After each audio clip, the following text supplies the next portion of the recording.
there. There it goes. All right. We'll give it a few minutes to make sure everybody can find us now that YouTube has announced that we're here. So let's see. What are we going to be talking about today? Well, we're going to be talking about what's been going on here at the channel, of course, and then we'll talk about Rally News, upcoming events, highlighting Sturgis. We'll talk about Sturgis and some of the more popular riding options that are going on up there. And then, of course, our conversation for today is the Harley Davidson going woke boycott situation. In that conversation, we'll talk about, what happened that started this whole controversy, what it's founded on, what people's reactions to are, where to go in the future, that sort of thing.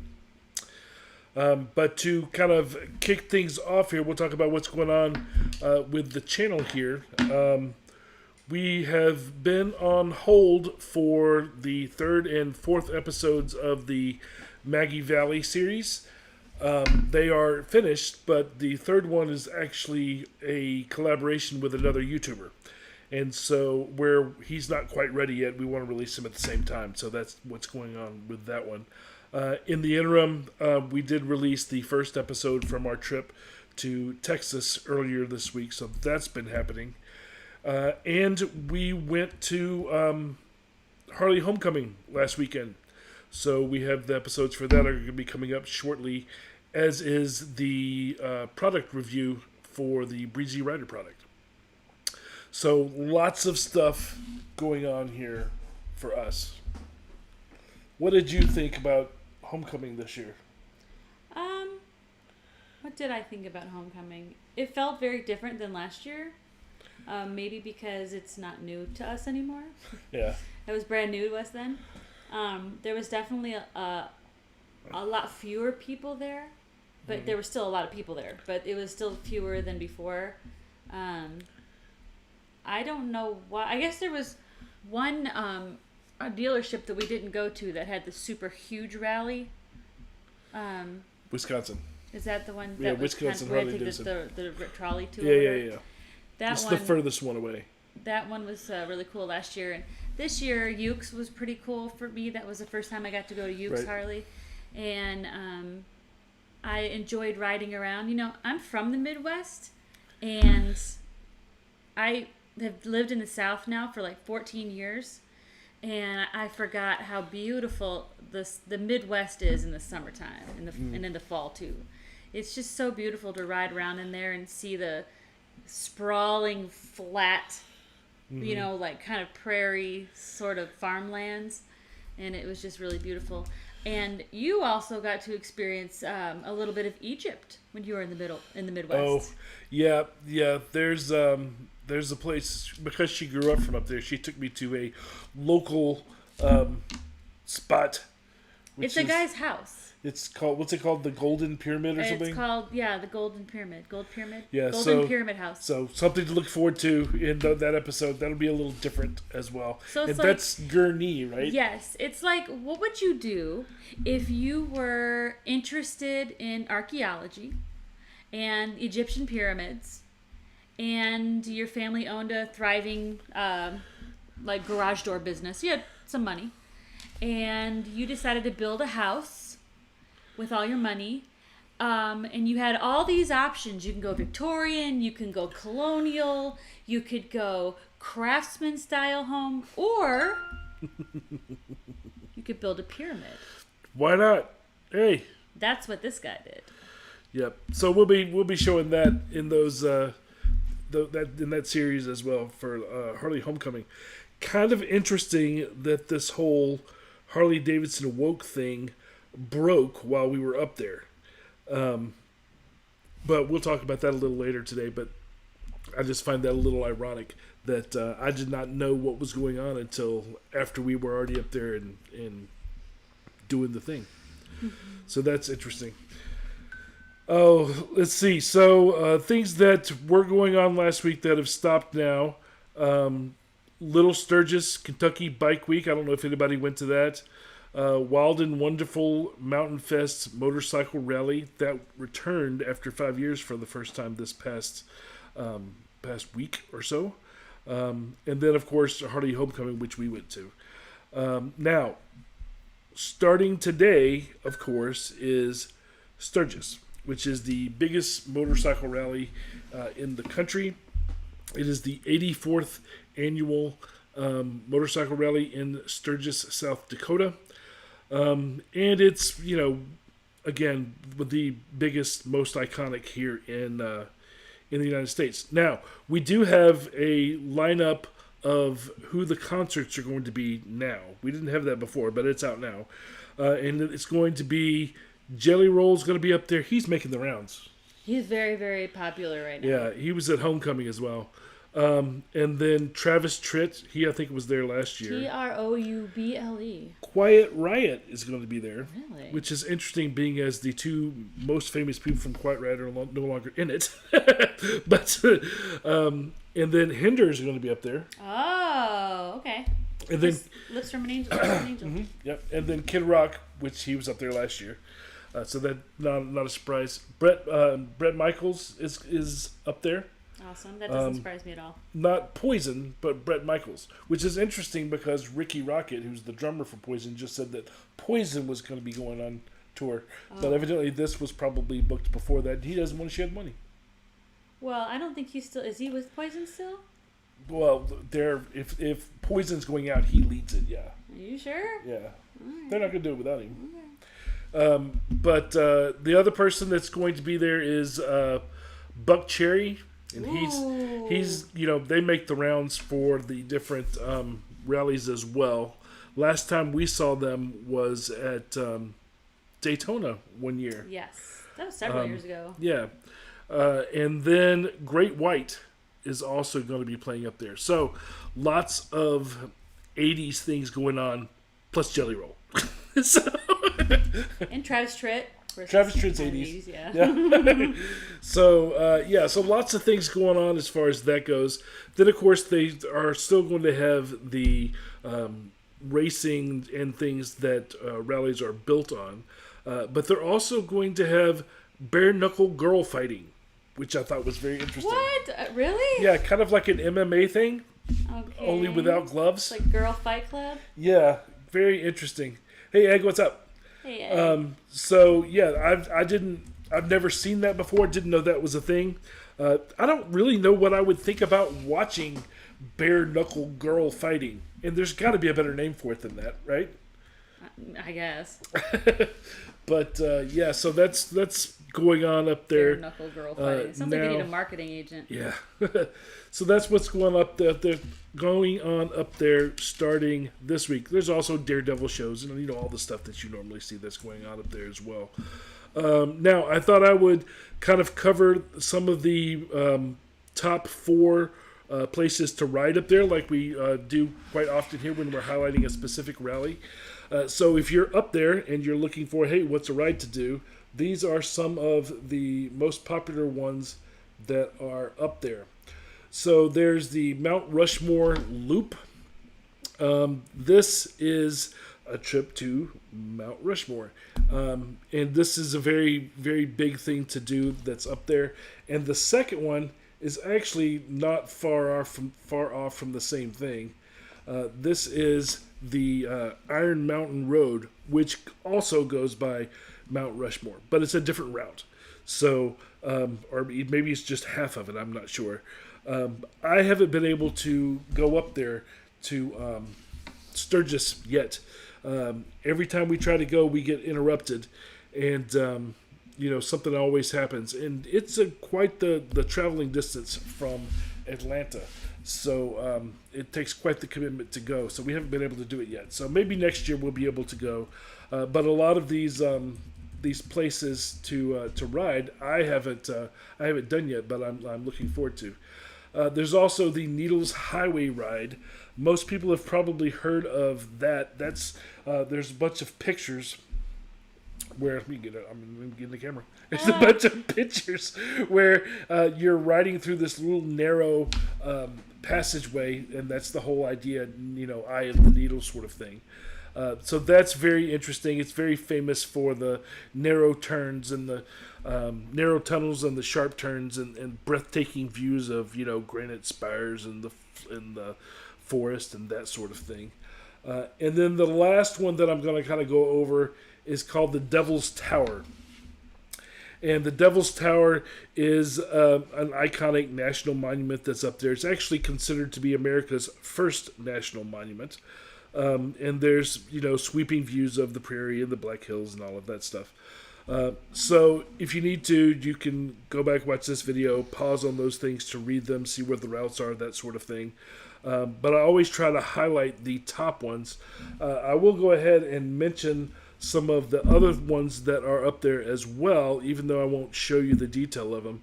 There's Spearfish Canyon, which is a 22-mile ride, goes over limestone cliffs. It has waterfalls, that sort of thing. So it's popular. There's also the Custer State Park Wildlife Loop, which is 18 miles. And the big thing about that is you get to see bison and deer and elk and all kinds of other wildlife and whatnot while you're up there. And they have rolling hills and meadows and that sort of thing there as well.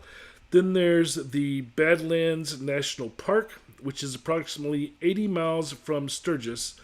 In the Badlands, you've probably heard of before either. It's got a lot of, buttes and pinnacles and spires and all of that good stuff as well. And there's lots of places to pull off on that road to kind of take in the scenic views.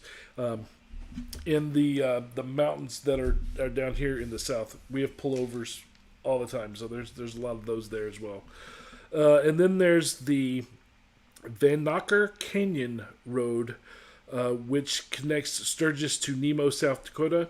And the thing as you can tell, canyons. So those are some of the other ones that are going on up there as well. And then, of course, there's Main Street Sturgis, which is bound to be absolutely packed by now. Chaos. So, but it's filled with bars and restaurants and vendors and all of the stuff that you can see that are up there. It's just like Main Street at any rally, only more. Except iconic. Yeah. And then there's the Buffalo Chip, which most people have heard of as well, if for nothing else than because they had a reality show not too long ago. And Buffalo Chip actually is a vendor at other rallies to try to get people to go to it up at Sturgis, which is interesting. Now, is it a casino? What is Buffalo Chip? Buffalo Chip is a bar. Saloon. It's a bar and a campground. It is a bar in the middle of this big field that opens up, and a whole bunch of people camp in there. So it's a big deal. They have concerts. A lot of these concerts we talked about, they're held at the Buffalo Chip. Lots of different activities and that sort of thing going on up there. So that is going on right now for any of you people that are at Sturgis this year and kind of want to know what's up. Coming soon after that is Rally at the Rattler, which is in Tuscumbia, Alabama. And that's on August 22nd through the 25th. Did you have to practice saying that word? I did not. I just read it just right now. Really? You did right off the cuff? But that's the next bigger, it's not huge, but next rally that's going on. It's in Alabama. We've been to one in Alabama earlier this year. Haven't been to this one. We might go to it. Our friends from Breezy Rider are going to be there, so we might run over there and see if we can't catch up with them, because it's not too far from, we're in Georgia. We're a neighbor, so we may try to go over there. Then there's the Route 66 after party that's in Oklahoma. The Easy Rider Rodeo, which is August 29th through September 2nd. That's in Bloomville, Ohio. Then Durango, Colorado has the Four Corners Motorcycle Rally that happens that same weekend, the 29th through the 1st. And then Thunder in the Rockies, Loveland, Colorado, was canceled. So it's not here anymore. A lot of people are still looking it up. They canceled it. And they still, if you go to their website and that sort of thing, they still have. Why they canceled it? We're retired, etc. No, they very politely said they're not doing it anymore, and it's one of those that nobody's taken over. There's a lot of them, like the Laughlin Run was taken over by somebody else. This one hasn't been taken over yet. And then not Thunder in the Rockies, but Thunder in the Smokies comes back on the 6th of September for that weekend. Followed by the Lake of the Ozarks Bike Fest. Ooh, that's fun. We did Lake of the Ozarks last year. So it's pretty cool. It's one that I would recommend going to. Lots of good riding. We had a bit of trouble, with the bike, which kind of put a damper on our trip. We do have that series that's up on the site. And then that same weekend, which is September 11th through the 15th, is going to be Ocean City Bike Fest. Now, we haven't done that one. And if we can, that's the one that I would want to go to. The biggest issue that we have is it's in Maryland, which is not close either. But if we can go to one, that'll be the one that I go to. There's another one in Maryland, Delmarvia Bike Week. That's the same time. I'm assuming that it's one of those that's kind of glomming on to what's happening in Ocean City. There's a lot of little rallies next to big rallies. They do that a lot. So I'm assuming that that's kind of what that is as well. And then there's Ladies in Leather that goes on in Oklahoma City. So those are kind of the ones that are happening now and coming up over the next month. I try to go through those with enough time for people to actually plan on going to them. And so that's what's going on there. If there's any rallies that you guys are planning to attend later this year, let me know. I'll try to mention those. Usually I try to go 6 weeks out so people have enough time to know what's coming, plan on it, that sort of thing, so that they can kind of see them, prepare for them. A lot of people were like, "Oh, I didn't know it was happening." That's one of the reasons we have this show, so that we can let people know.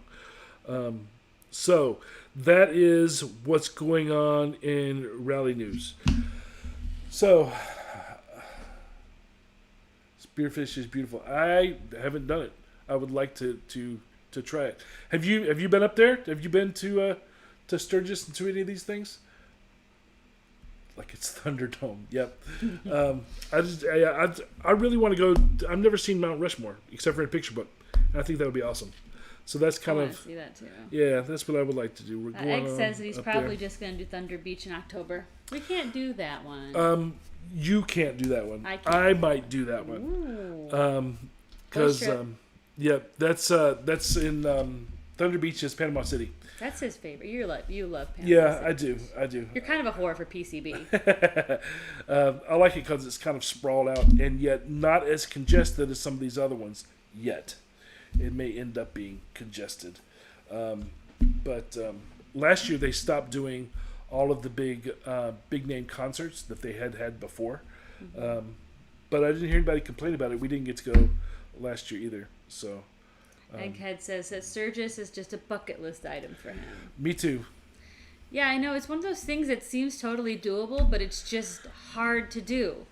It's just so far away for us that it requires a lot of time and money, because time is money. Yep. Yeah. Yep. And just logistics trying to get out there. Yep. So check the Facebooks and see if anybody's over there commenting. We want to make sure we don't miss anybody. All right. So now we come to the Harley Davidson Goes Woke boycott situation. Have you guys heard about this? I'm assuming that you have. It is the latest buzz within the motorcycle community, and it's one that you are not going to see on mainstream media. The idea is that Harley Davidson has gone woke. It's, Harley Davidson is an iconic American motorcycle brand synonymous with, freedom and rebellion, and evidently they've taken a turn towards the woke, or so we're being told. So the question is, should we be boycotting them? So before we kind of get into that question, let's kind of talk about what happened. The way that all of this started, there's a guy that's an influencer on, I think he's on TikTok. No, he's on Twitter. Sorry, X. But his name is Robbie Starbuck, and he is the same guy that exposed or whistle blew on John Deere and Tractor Supply Company. Now, he exposed them for their left-leaning practices in the face of their customers, and they all backed up. So they recognized what they were doing and backed up away from that. Change. So so it did work for them. Is that what you're trying to do? You're trying to affect change with her? Not me, him. So I'm just here to kind of talk about it.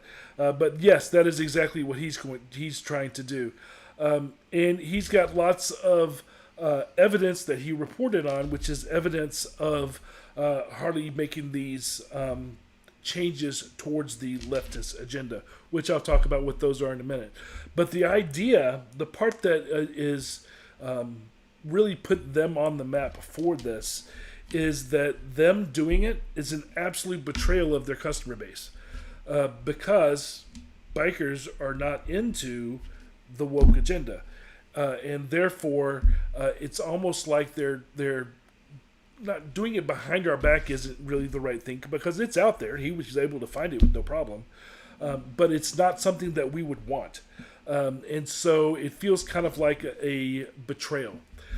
So I'm going to go ahead and play some of the video that he did. I'll start by showing the post to begin with here.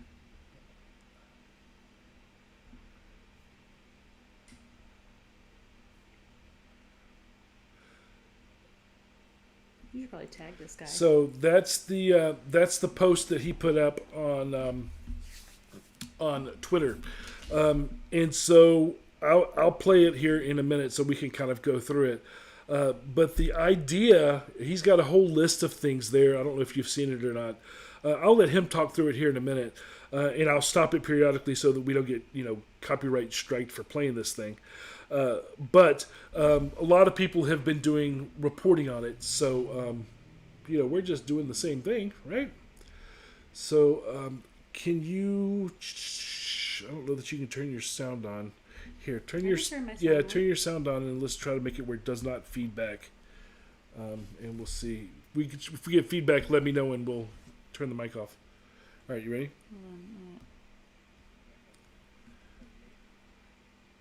Hold on, I gotta find a.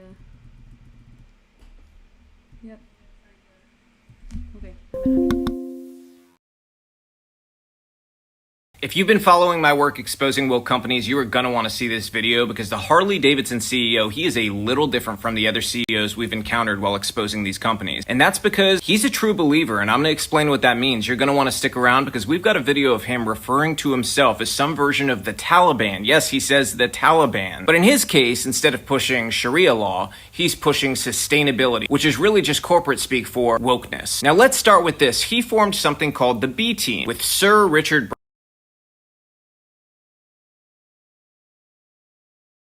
All right, so we kind of start off with him talking about, he considers himself a soldier, a harbinger of death, so to speak, for this cause. He compares himself to the Taliban. And I've actually seen the clip, and we may show it on here as well, where he talks about how, what is he doing as, the leader of Harley Davidson, which is a very justifiable question. And then he says, he comes in like the Taliban, with his sustainable agenda, and kind of whacks people over the head with it. That's words from his mouth that he said. Let's see what's next here. Branson. And what does the B Team do? Let me show you. Well, for starters, the B Team wants what they call an inclusive economy by 2030, which again is just corporate word salad for DEI. Their strategic priorities between 2020 and 2025 are all about weaving together their strategic priorities on climate, workplace equality, and governance. Again, corporate speak for pushing DEI. What are their goals? They say it right here. They want to shift norms through corporate behavior. So they want businesses adopting DEI to change behavior. All right, so he mentions DEI. So what is DEI? Well, DEI is diversity, equality, and inclusion. Or as a lot of people have deemed it, didn't earn it. Didn't earn it. The whole idea here is it's kind of like affirmative action for people that aren't black. Affirmative action was done away with legally several years ago. But the idea now with DEI is they're giving jobs to people because of their race, because of their sexual orientation, because of whatever reason, as opposed to them being the right person for the job. And a lot of people, that's an issue. You should give it to whoever's most qualified for the job, not trying to give it out to people in order to meet some quota. So that is what the whole DEI thing is. And he has founded this B team with Richard Branson, if you know who he is. He's Virgin Airways, to kind of start to mold companies in this way to start bringing this agenda forward. Let's keep going and see what else this fellow has to say here.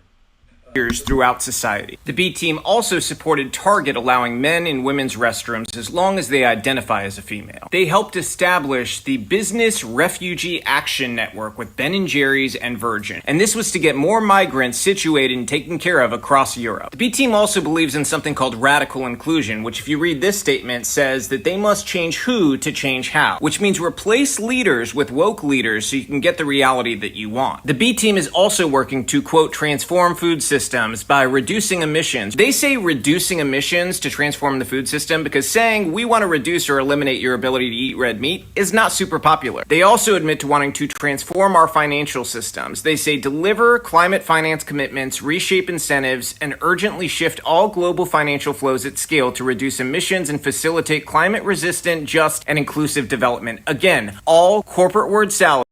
Inclusive development. Again, all corporate word salad. All right, so I'm not going to play the whole thing because there's really no point in doing all of that. You can go and watch it. His name is Robbie Starbuck. It's on X. It is also being re-reported everywhere right now. Glenn Burns, if you know who he is, he even just did a report on it as well where he interviewed this fella. But the idea here is that the CEO, who is, let's see, what is his name? I can't pronounce his name. Jochen Zeitz? You should have practiced that one. I'm not German. It's probably a lot rougher than that. But he is, he's German, and he's the leader. And what this guy is kind of doing is exposing him and what he's done as the board of Harley Davidson and calling for him to be removed from the board. If we want to, kind of save the company, save the brand, the idea is that he's going to have to leave because he will not be changing his mind on this stuff because of where he is in the process. Now, he is actively trying to rebrand the Harley Davidson brand that we've all come to love to be something else. And he's doing it without any consideration for those of us that actually support the brand.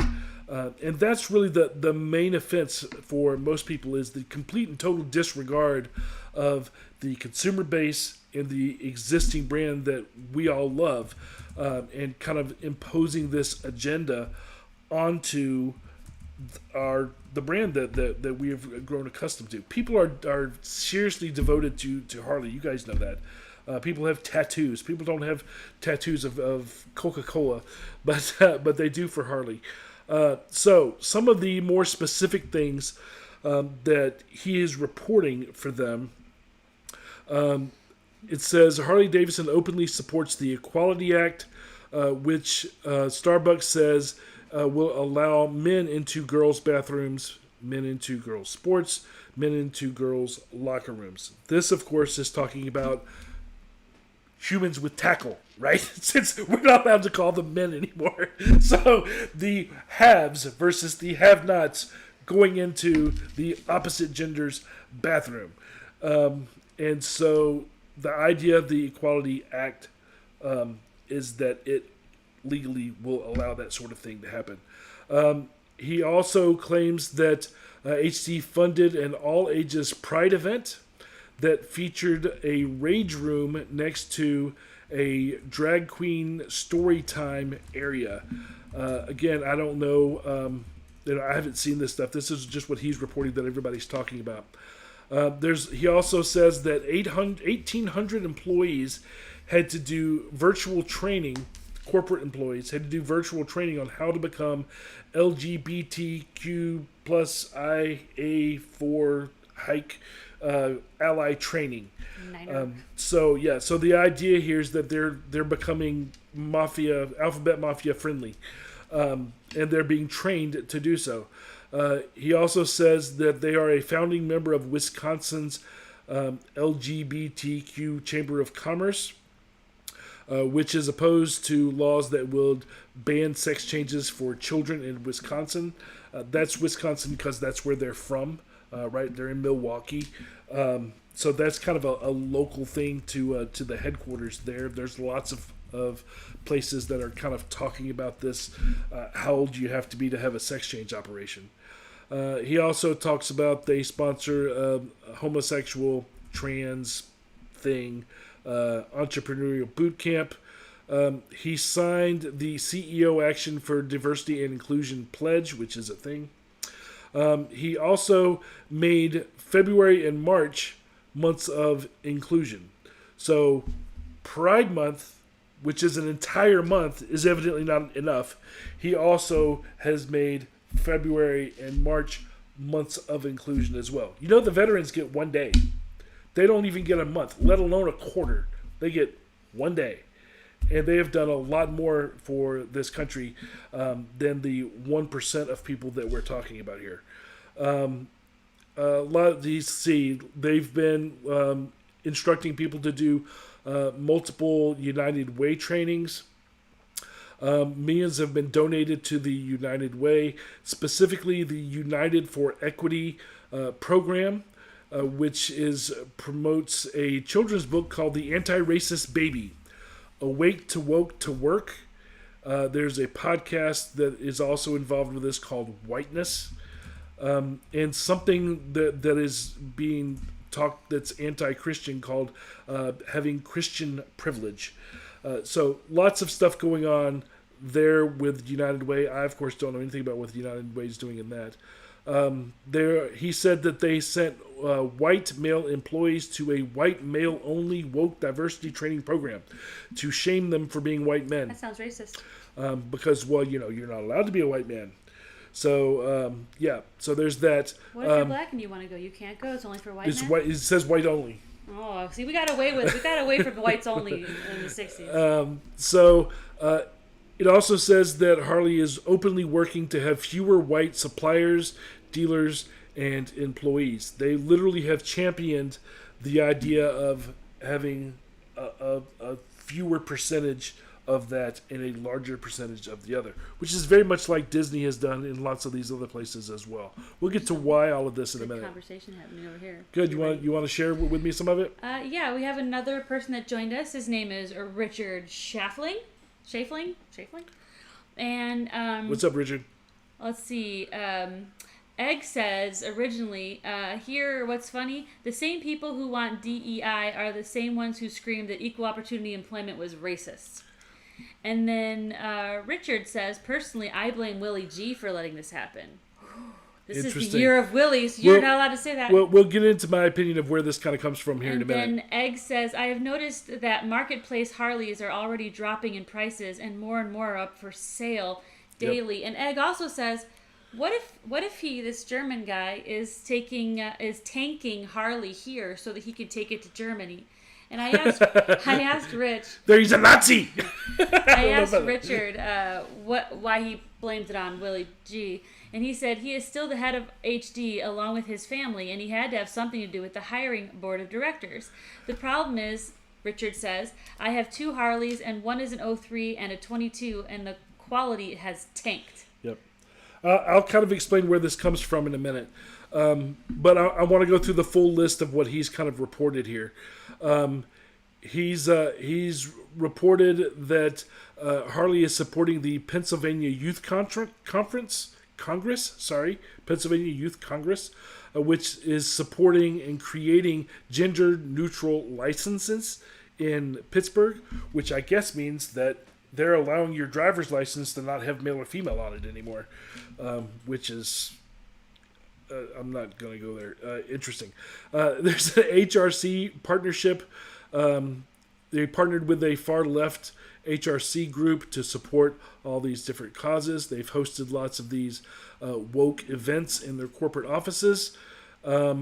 They celebrated their legal department taking a 21-day racist equity and literacy challenge internally at the corporate headquarters.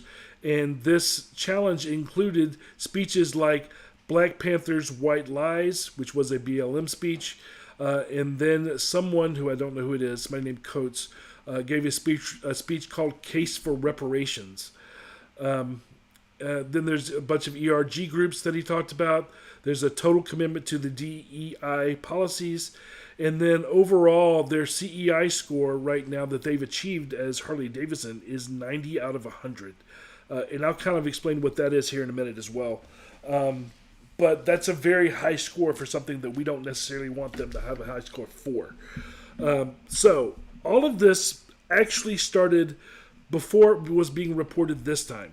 I don't know if you remember, I think it was last year with the whole Bud Light debacle that was going on.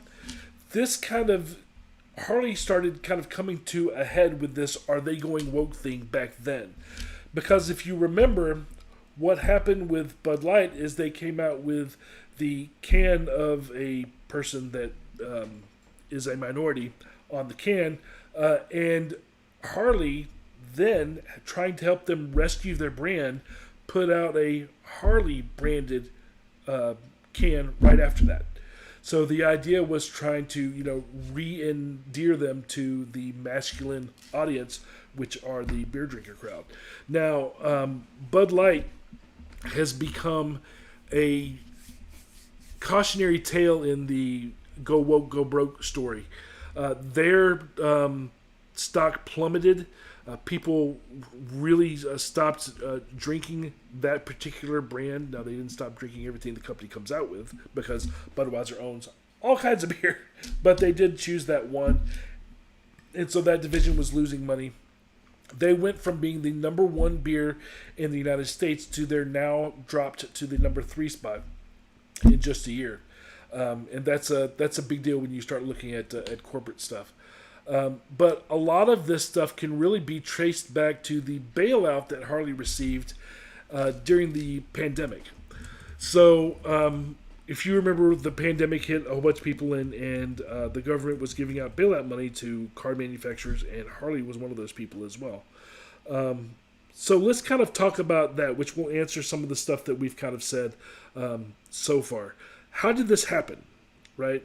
And then what does this mean? So a little bit of an awareness lesson for those of you that kind of don't know what this is. It's kind of fascinating to realize that the vast majority of major corporations globally can all be traced back to just a few very powerful entities.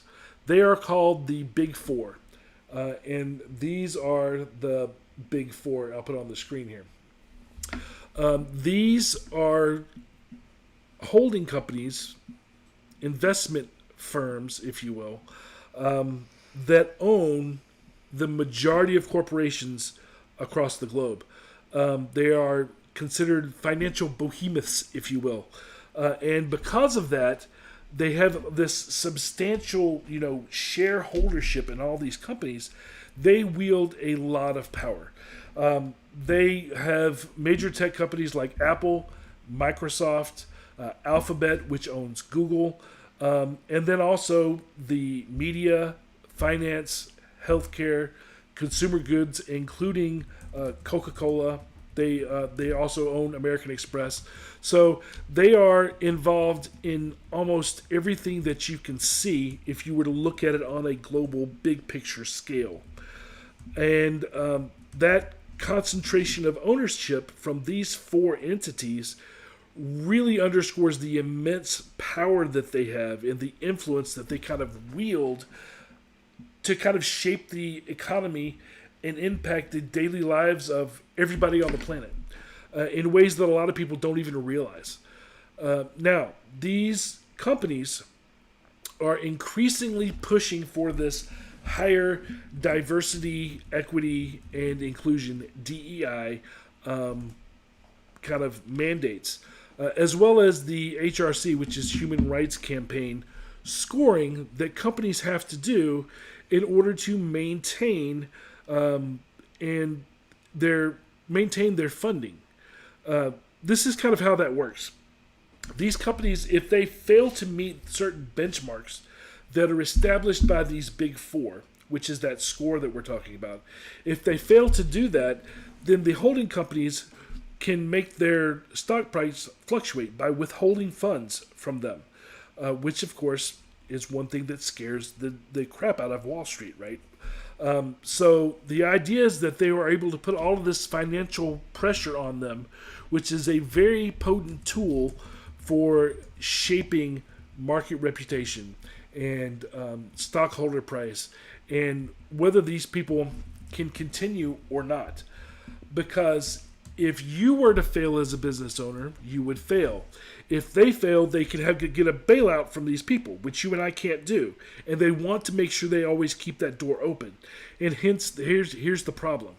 Now, because of this immense power that they have, they are also able to strategically place their representatives from these places on the boards of these major companies.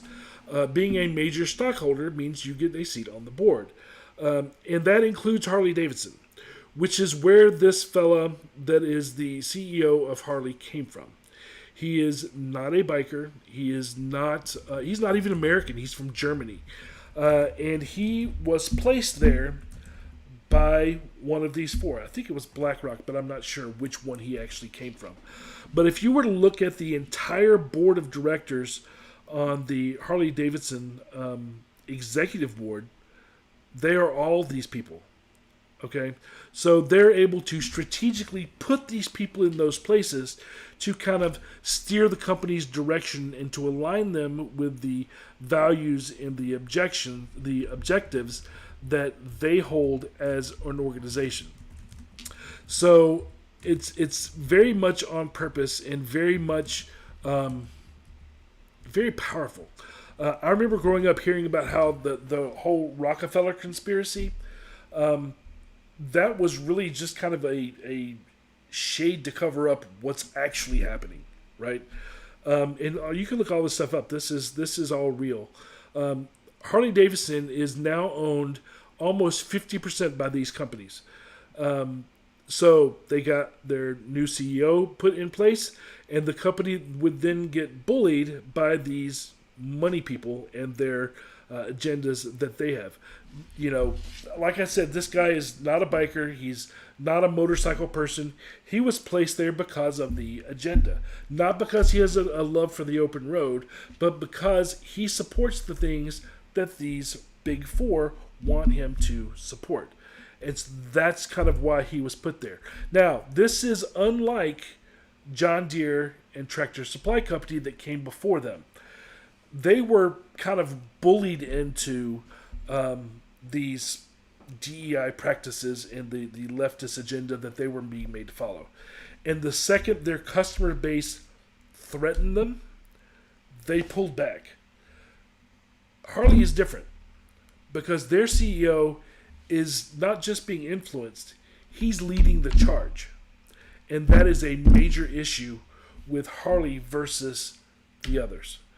Now, the other thing to kind of note about this, you haven't seen anything in the mainstream media because these same four company owns the media. They own Disney, NBC, ABC, ESPN, Google, Facebook, Time Warner, Fox, CBS, MSNBC, CNN, and yes, I said Fox on there as well. They own all of them. And so that's why our media is so one-sided, it seems. The only holdout that they've left is Fox, and they control it too. They're literally controlling both sides of the fence. But it's a little more heavy on one side than it is the other. They also are very involved in most of the banks across the world as well.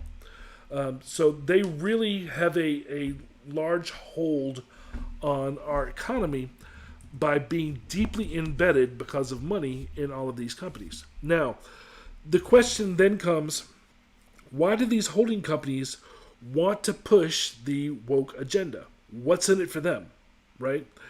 Well, the idea, this is a controversial idea in some circles, but it's gaining traction, is that these holding companies, their main concern is reducing the population on the planet. You may have heard this about Bill Gates specifically because he was actually caught on tape talking about it, caught on videotape talking about it. The idea is that the planet cannot sustain the population that we have, and so they are wanting to reduce the population on the planet.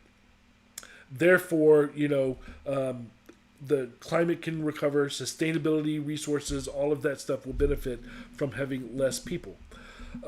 Now, there are people that are... Why do they have to do that, though? Why can't they just release another vaccine or another COVID? Well, that's the pandemic was very much a piece of that, in my opinion. There seems to be a faster way to population control than just driving us all insane. And they okay, now we're getting into theories. This is not actually reported stuff. Controversy! The China virus, the COVID-19, was a test to see if the people of Earth, because it wasn't even just the American people, would fall for it. And they did. The vast majority of people fell for that virus and the pandemic that ensued. So I think that it was a test and they're not done. That's what I think. It just seems like you're talking about a very long game. Yes. When they have the ability to short game this whole thing to get better results. If that is the but they're trying to do it without.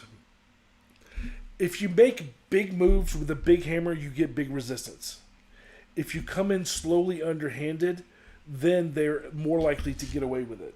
And that's what's happened. A large amount of people have no idea that this is going on. And so people like this Robbie fella are tasking themselves to kind of uncover it. Now, a lot of these, again, they're addressing the overpopulation idea for the planet. And because of that, they are advocating for these specific agendas that will reduce humanity's, ecological footprint, if you will. How does the woke agenda do that, though? Oh, we'll talk about it.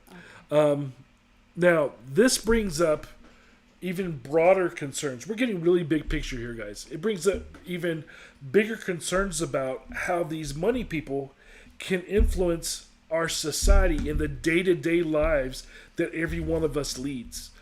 What kind of power is it that they have, because we're giving it to them, to do this, right? So there's a lot of concerns kind of wrapped around that and the kind of far-reaching social implications thereof. Now, critics are worried about these agendas leading to unethical practices and infringing upon individual freedoms that we have. While other people, right, talk about both sides of the coin, think that it's a long-term healthy and stable plan for the planet, and they're bought all into to this whole thing. There are two diametrically opposed views. You can kind of guess which one I kind of fall into of these views.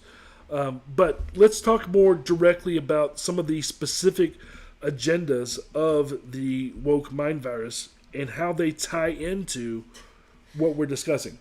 The woke mind virus? Woke mind virus. I heard you slide that in. That's there. right. So, the some of the specific agendas that kind of fall into this, which a lot of people don't realize. The whole alphabet mafia, which is what I'm going to call it, so I don't have to go through anything that's going to be flagged by Google here. YouTube is owned by Google. That agenda directly influences procreation and therefore reduces the population on the planet. Okay? Not eating meat reduces people's health, therefore reducing their time on the planet, which is, makes pushing the vegan or vegetarian lifestyle, it starts to become more of a priority. Anything that can be done to shorten the human lifespan is going to help reduce the planet's population, as would a global pandemic. Well, I mean, so are motorcycles. People get motorcycle accidents all the time. The virus is just like that as well. The abortion issue and the Roe v. Wade issue directly ties into reducing population. Promoting higher education. Some of these people are lifetime students, right? They educate themselves, but they can't go out and get a job after they are done. That can be tied to this. Being career focused puts off family life and therefore reduces population. Extreme forms of the feminist agenda, same thing. Racism makes everybody hate each other. That promotes violence, which then helps reduce the population. Over-medication, guess what? Helps reduce the population by keeping everybody sick. So you can kind of see where all of this kind of ties together under this one main thing that they're trying to accomplish. Now, that's why you get leaders like Elon Musk and Ben Shapiro telling people the planet is fine, go have children, right? That's why that because if the planet's not fine, we should go make children. Because they've kind of recognized what's going on, they're coming directly at it and going, guys, have children. It's okay. It's good for you. It's good for the world at large to go out and, this is direct retaliation to the whole reduced people on the planet thing. Make more assholes. It's also in direct observance to God's commandment to go forth and multiply, right? So, in a way, because of these big four that are up here, Harley Davidson, like others, are kind of being forced into this because their board has been chosen for them. But these by these holding companies. Now, I don't believe that the family-run dealerships want this any more than we do as customers. Several dealerships have actually been closing in recent years and making a big noise about it in the media, talking about how they're closing but not by choice. They are being forced out. So, again, this is all kind of related in them getting out the people that they don't want. They also have a goal to increase the whole DEI even at the local level. Going outside of corporate, because we have to remember the dealerships are franchised. Most of them are not corporate owned. I don't know if any of them are corporate owned. So they're literally closing down lots of different dealerships and getting rid of the riffraff, if you will. Do we have updates from people here? We got a couple of people joining. William Berry just joined, and he was saying, let's see me back up here. He said, Richard said DEI is just another name for discrimination. Yep. William Berry says, remember, nothing would make the Democrats happier than seeing Harley go out of business. And then Egghead says, I bet Indian will be laughing all the way to the bank. And that's when I said, I guess we better buy a chief or a roadmaster. And William says he just thinks Harley's trying to survive. And then I said, if you can't beat them, join them. And he says, they ain't joining them. They're just placating them. Yep. And then he says, definitely damned if you do, damned if you don't. Richard said, this is why the bikers have to speak with their money. Yep. And then Richard says, I agree, they are not done, and they will be bringing out more diseases. And they definitely want to kill off the elderly. And then William says, it is a mind virus. Yep. And then we've got some here. A bunch of blue-haired soy people are a lot easier to control than bikers. Egg says they let violent offenders out without bail. Egg says, you were right, COVID was a test. They killed people off and studied how much the planet recovered while we were locked in. And then Richard says, the dealership that had the Harley Club was forced out after 60 plus years. Yep. Yeah, there's been a lot of them that have been forced to close.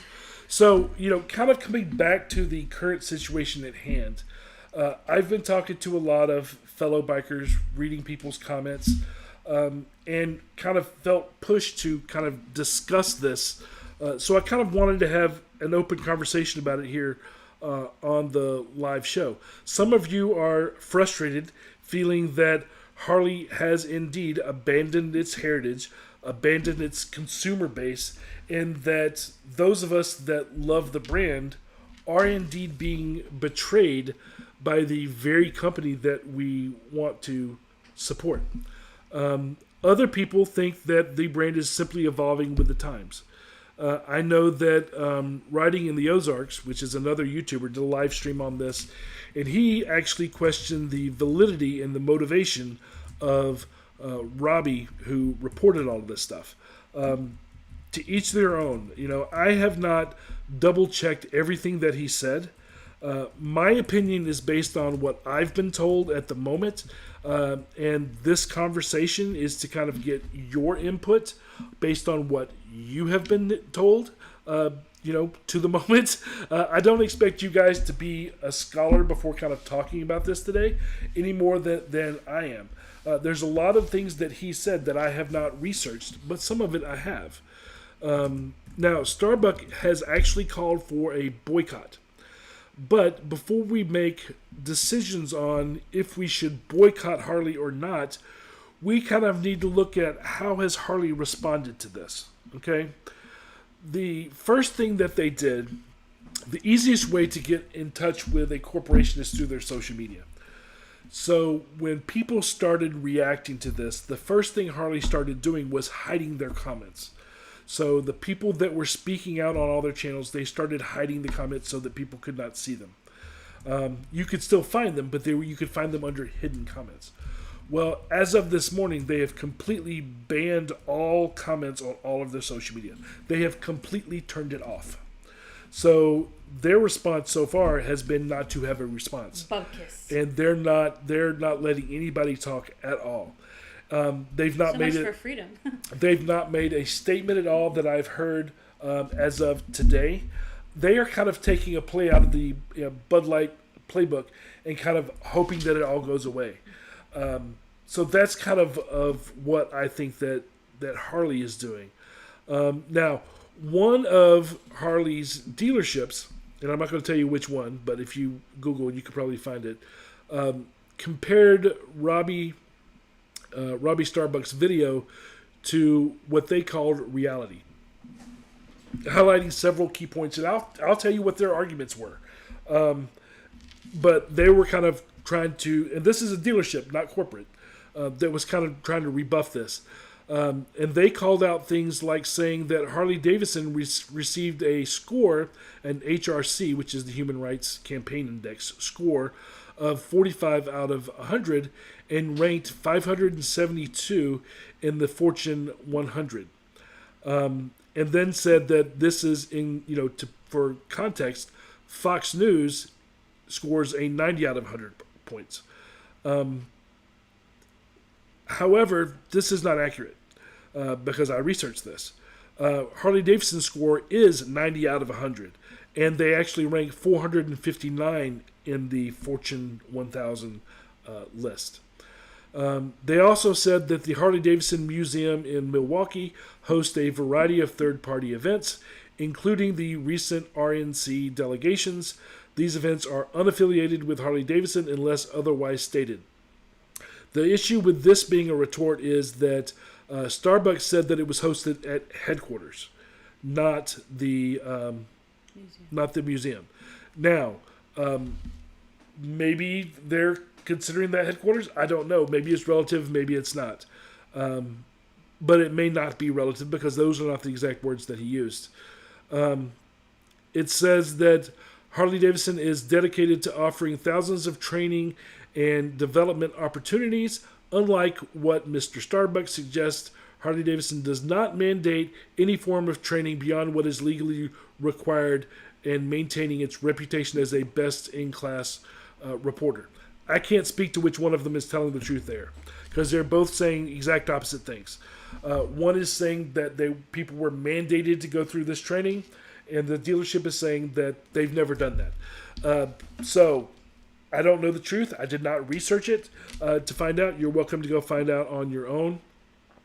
The next thing they talked about is Harley Davidson's ERGs, which is the employee resource groups, include veterans, Hispanics, Asians, women's, African Americans, the homosexual community, parents and caregivers, all this stuff. So basically saying that they support a bunch of different groups.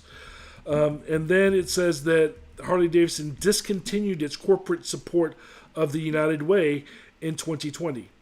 The biggest issue with that is the fact that the letter that Robbie showed in his report was dated January 2023. So, not true. So, that's, that's the retorts that the dealership gave at the time. So, it really comes down to our own personal decisions of should we boycott Harley Davidson or not. For some people, these changes are going to be a deal breaker. It's something that you have to make a stand on. For other people, they may consider it positive progress and something that is a positive thing to do. So it's kind of important for you to determine, what does Harley Davidson mean for you personally? Now, let me know your thoughts in the chat or in the comments. If you aren't here for the live show, we look at all of them. Are you considering boycotting Harley Davidson? Do you think that they have gone too woke? So let's kind of get that conversation going, and I'll kind of start with my thoughts, because I've just kind of reported everything that's kind of happened in both sides and all that. So here's what I think. I think that the CEO should be removed from leadership in the company, along with any of his minions that he may have. Now, the whole board, based on, there's a YouTuber called Veteran Biker who did a study of Harley Davidson their board. They're all bad. None of them came from the culture. They're all from the left. And so the CEO, I think, definitely should be removed. He should have never got there to begin with, in my opinion. And anybody that's along with him should be doing it. Yes, I think he is going against the brand. Yes, I think he is going against us, his customers, and the target audience. And the problem is, he doesn't care. And because he doesn't care, he should go. That's my opinion on this. I do believe in the power of change in these companies can only come through our money. Hitting them in the pocketbook is going to be the only thing that's going to make them pay attention. That and bad press, because bad press also leads to less money. However, this is at the corporate level, and it's not necessarily at the dealership level. And again, dealerships are franchised, and a lot of them, I don't believe, buy into this. So I would suggest that instead of taking it out on the dealerships, we should make a public outcry, write to the media, write to Harley Corporate, share social media, stating where you stand. There's actually have like little, what do you call it, picketing and rioting and stuff? There's actually places. Do we get bricks? Do we get throw around? There's actually places that you can call. I'll put them up on the screen here. You can call Harley at these phone numbers Monday through Friday, 8 to 7 Central Time. You can also email or call with one click using the link that is on the screen there as well. Now, I will put these in, once this the live show is done, I'll put this in the video so people can click on it. So these are places that people can go to make the public outcry. The problem that we're going to run into with public outcry and not touching the dealerships is that the dealerships are going to have to be affected, because Harley does not sell directly to consumers. And so in order to impact them in their purse strings, we're going to have to impact them through the dealerships and let it trickle up. That is unfortunate that they're kind of stuck in the middle, but that's the way that I kind of see that this is right now. I think a lot of people will start buying Indian, which is another respectable American motorcycle brand. It's actually older than Harley Davidson is. And I have not researched Indian. They may be in this same predicament. And there's a good chance that they actually are. If you're like me, you will always own a Harley because we love the bikes. Okay? In that case, don't buy from the dealership, buy from a private seller. You could still own a bike, just don't buy it through the dealership, because that money trickles up to corporate. So if you buy it through a private seller, then you stop the money flow and you can still have your bike that you want to run around on. As far as maintenance goes, go to a private repair shop. Don't go to the dealership.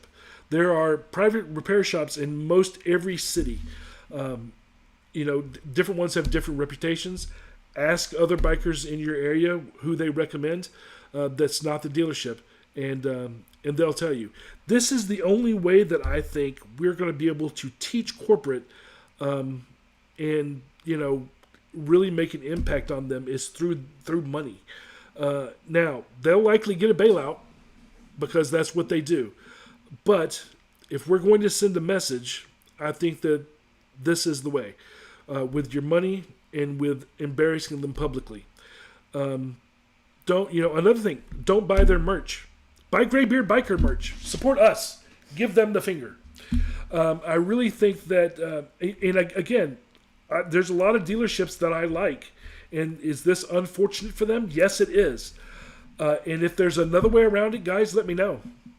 But I don't see another way to impact them financially, which is the only thing they're going to care about, without going and impacting the dealers at the same time. So that's what my thoughts are. You let me know what your thoughts are, and we'll kind of talk about it.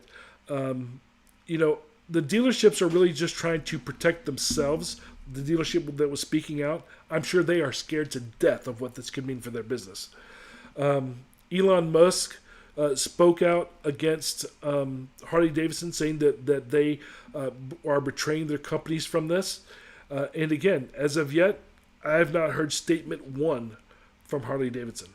Now, with John Deere, it took at least 3 weeks of them being hammered by the public before they backtracked and really took a step back on their woke agenda that they were doing.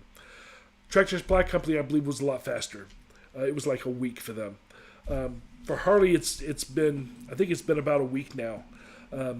So the biggest issue that we run into with a public outcry is that the media is controlled by these companies.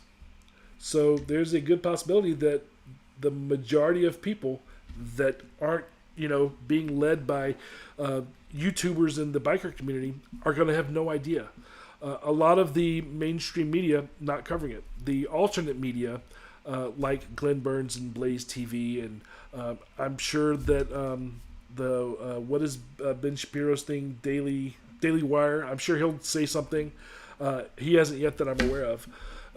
But those places will likely say that. I would love for Russell Brand to say something. But that's kind of the way I see it. Let me know what you think. Tell me what people are saying here. Well, we got another person that joined. His name's Good. Harvey. Oh, and Tiger's on. I see that. And Ray's Tiger. on. Okay, and Ray. Hey, guys. Yeah, sorry. There's a lot going on. Let's see. We were talking about the fact that Harley is well, they were asking if it was private or a publicly traded company. It is publicly traded. It is publicly since traded. 1986. And Harvey says he definitely agrees that the CEO needs to go and get someone that supports the community. Richard says that Harley, to me, is more foreign-made parts. Tiger says he would like to know how Triumph stands on this whole woke topic. Triumph is British, and I actually know somebody that British does what the British does. It stays I actually know somebody that works in corporate for Triumph, and I will ask him. Matter of fact, you know who you are. If you're watching this, feel free to comment or call me. Let me know, and so that I can let the people know here. I'm not going to call him out by name because I don't want you guys attacking him. But if friend of mine that works in Triumph, if you're watching this, let me know your thoughts to answer that question. So, yeah, that's interesting to kind of see what that is. The other thing that I find interesting is, Harley is an American brand. They're not really an American product anymore. A lot of their stuff's made in Mexico, China, Japan. So that's another conversation. But the brand, as of yet, still they've been using the American flag in their marketing forever. Continue. Okay. Hey, Droop, what's up? Droop is sorry he's late. He was out riding around today, which is fine. It's a good reason to be late. Okay, let me see if I can scroll up here.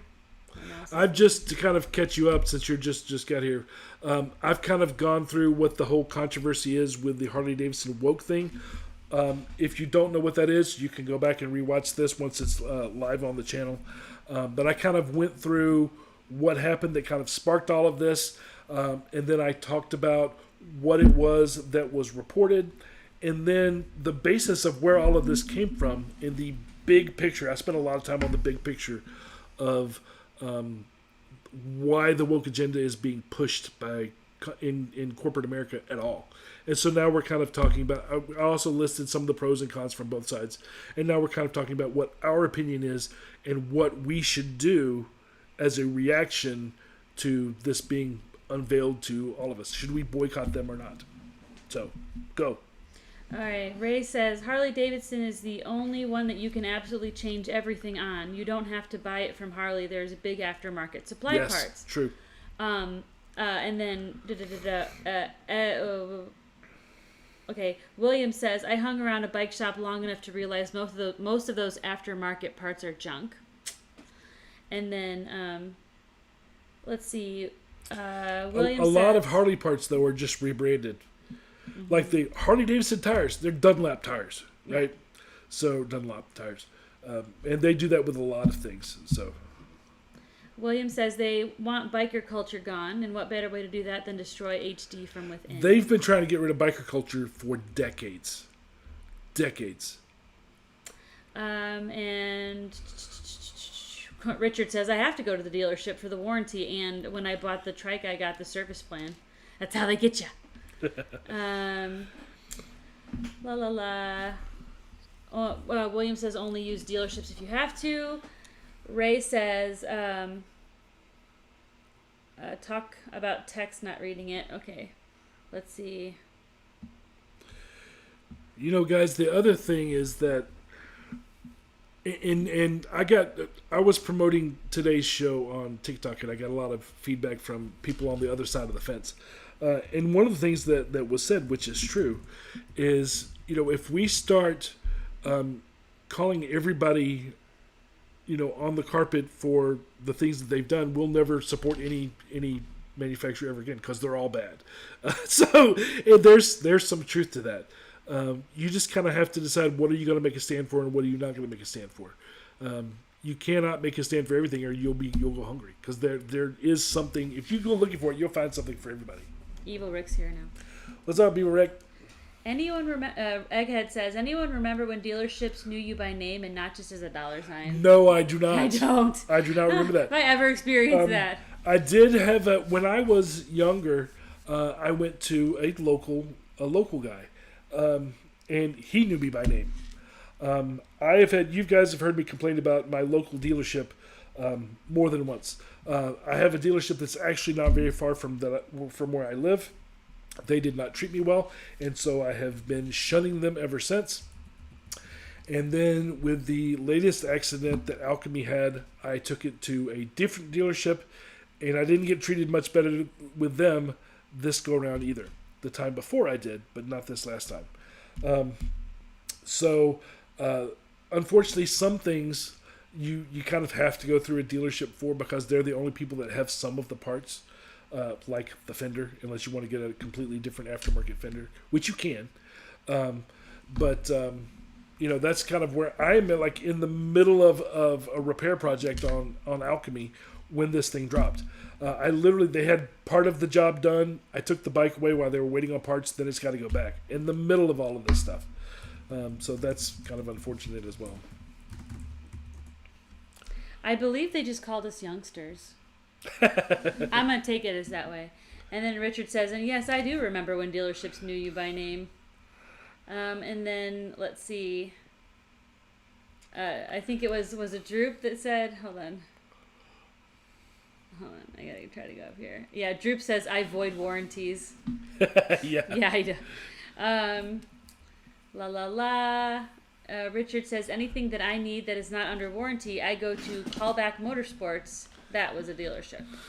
If you look at the kind of like what was being said earlier, the whole idea behind a chopper was making your own bike out of parts. We could always do that, you know. That's the thing about bikers being resilient and mechanically inclined. We can make bikes from the bikes that are already here, you know. So the whole, well, what are you going to do? Well, you don't have to buy from a dealership. You could buy from a private seller or one of those. There are used bike dealerships.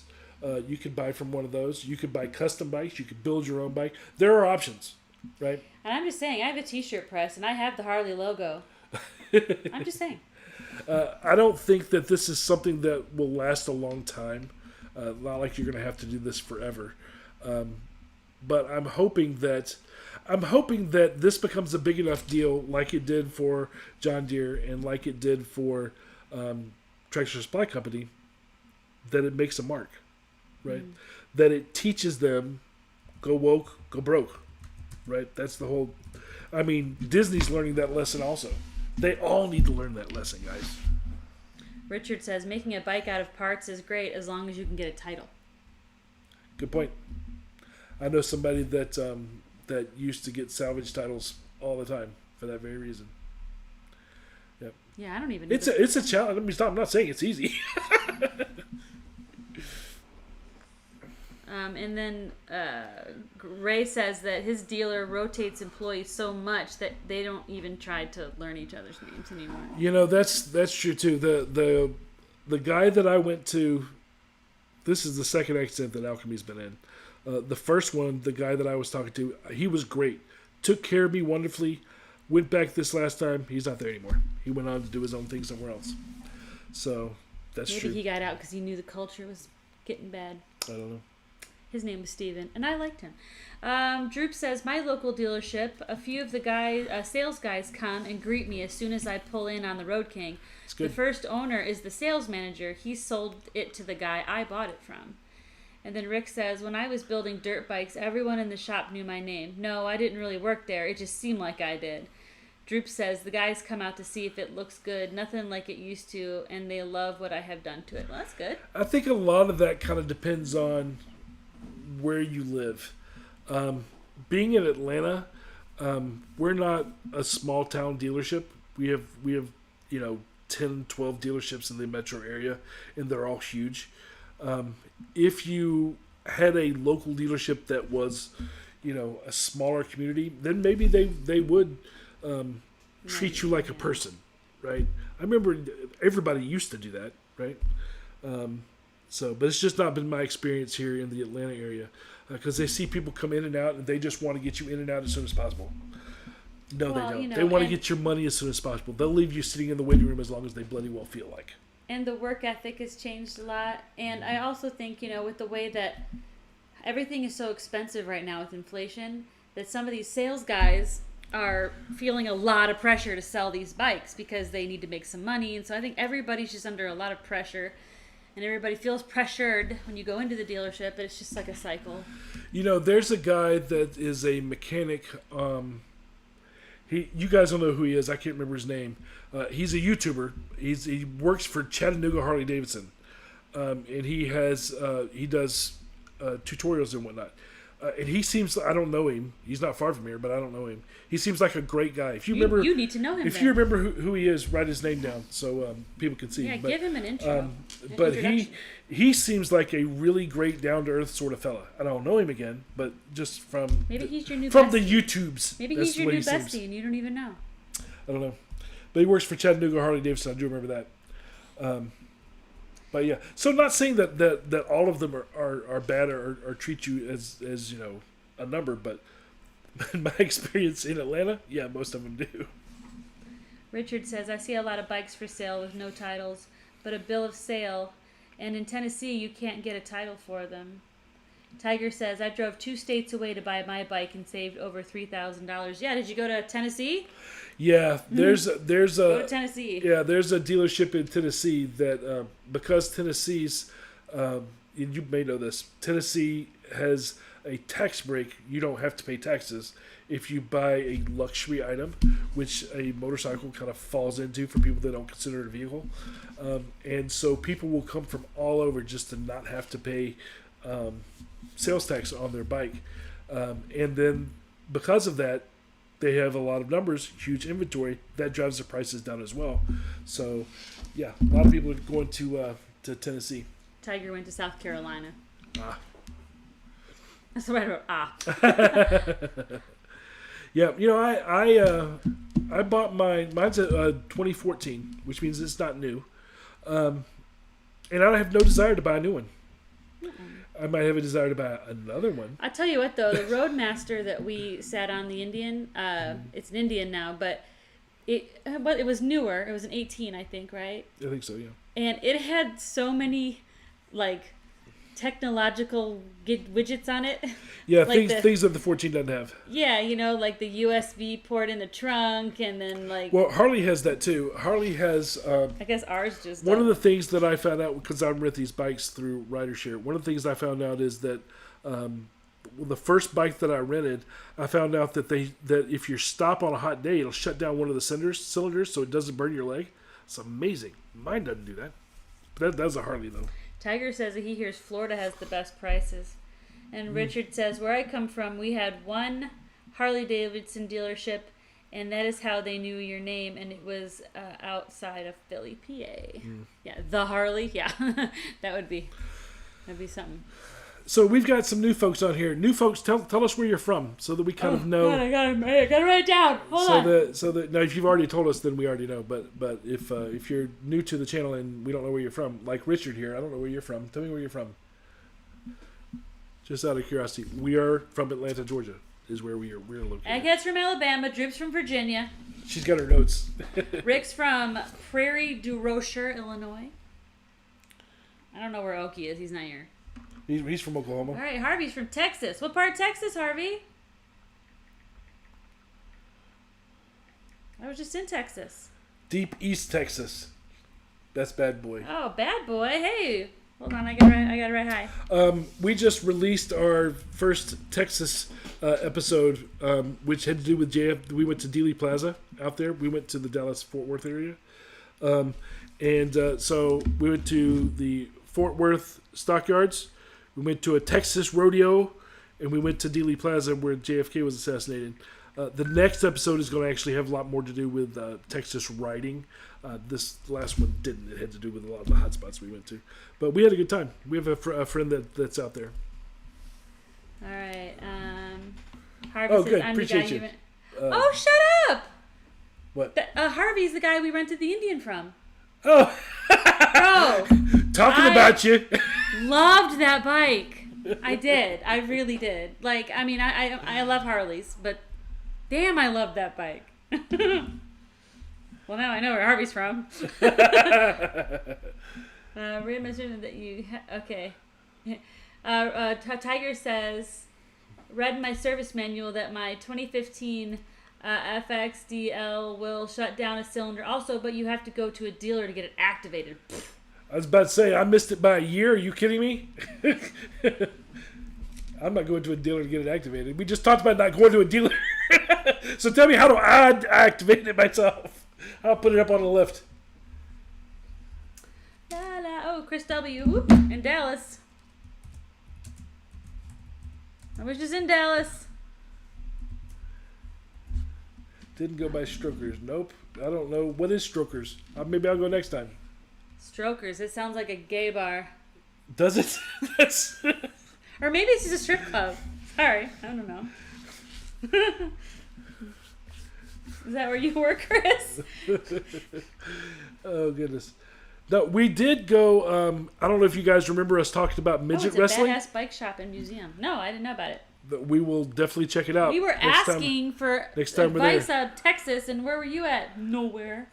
If you remember, we talked about doing midget wrestling, and it's in the episode, but we didn't end up getting to go midget wrestling because they were actually sold out before we got there. I did not expect that at all, so we didn't get to do the midget wrestling. I was going to tell you about tossing dwarfs, but that didn't happen.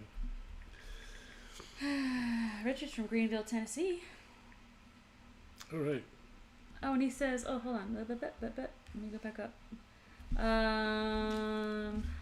Richard says, okay, I'm from Greenville, Tennessee for the last 21 years, and I met you once. Who? Richard. Oh. Do you not remember faces of every single person you met? You bastard. Where did you meet me? Tell me where you met me. Now, Tiger just talks about the love jugs. I want to try those too. The reason why I haven't, because I also, Amsoil Adam, he's great. I talk to him every time I go to a rally and I see him.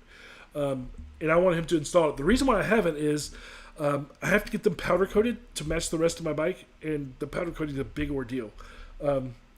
But people say that they do a really good job, because here in the South, it gets hot on that leg, right? But yeah, I want to try them too. The love jugs. That's Amsoil Adam product. Actually, it's not his product. He reps it. Yeah, Richard's talking about Wheels Through Time. Yep. Okay. Yeah. Oh, see, you met him. I wasn't there. Yeah, I remember who he is now. See, I'm the one that has the memory. I think you're in the video, right? I remember you. Yeah. Unless I'm wrong, in which case I don't remember. But I'm pretty sure you're in the video. Let's see. Yeah, he says Grateful Dead bus in the back. Oh, that's the museum that's in Texas that we didn't get to go to. We're gonna go again because one of our good friends lives out there, so I'll be sure to put that on our list. Okay. Blah blah blah. I saw some. Oh, Tiger says I'd like to try love jugs to help cooling my bike, but not the mini fans. Yep, I agree. And then Evil Rick says Dr. Harley tried them and wasn't impressed. Really? Let's see.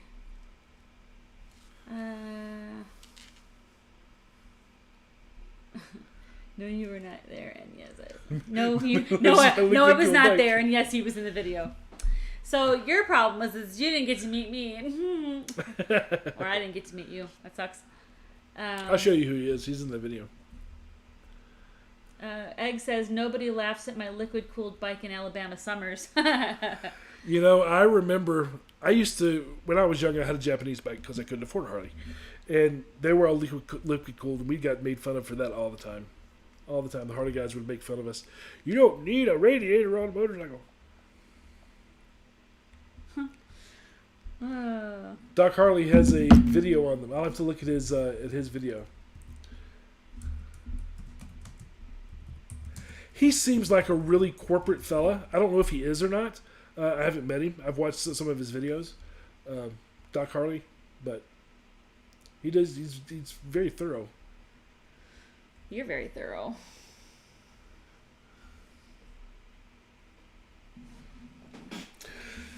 Yeah, I might be going up to Maggie Valley. That's where Wheels Through Time is. I might be going up there this next go round in September. I haven't decided yet. I'll make sure to let you guys know before I go, in case any of y'all want to meet there. Tag along, if you will. What did I say? My next thing that I'm doing is. Let me see. I don't even know. Rick Fairless gives his morning videos of thoughts and history on YouTube, called the 365 Project, every day. Cool.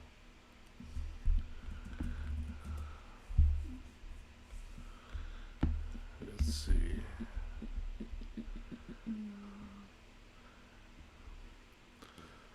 So the upcoming ones that I'm considering going to is Thunder in the Smokies is the next one.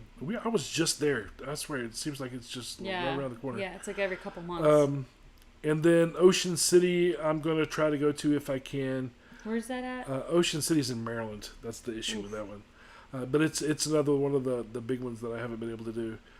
I would love to go to Bikes, Blues, and Barbecue out but it's in Arizona. I am definitely going to Smoky Mountain Bike Week. For those of you that, again, we didn't talk about those today, but I'm definitely going to that. That's in Maryville, Tennessee. Maryville, when is that? That is the end of September.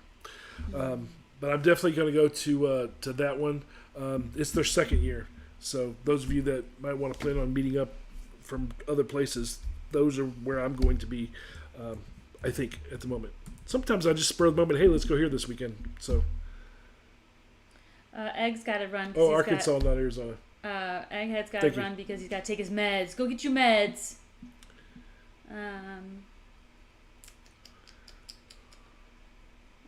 Let's see. Tiger says hoping to do 2 days of smoke out this year. Chris says Cat House and the Rowdy Beaver. Those all sound like porn movies. Richard says, I can't wait for Smoky Mountain Bike Week. Cool. Yep.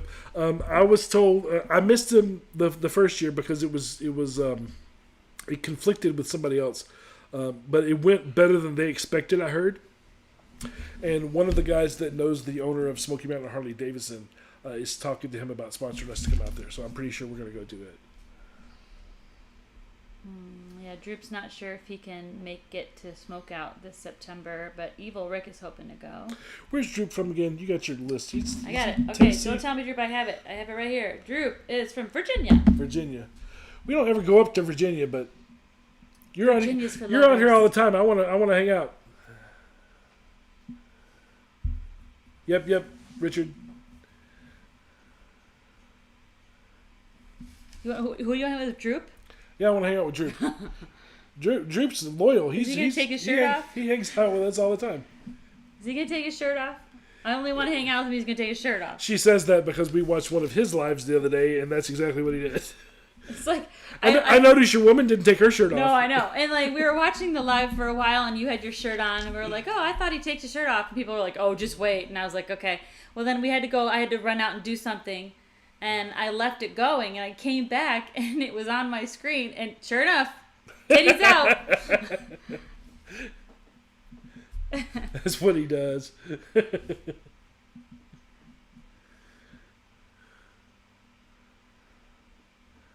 Smokeout is in September, too.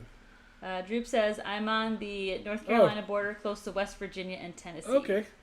All right, so that's not as far as it could be in Virginia.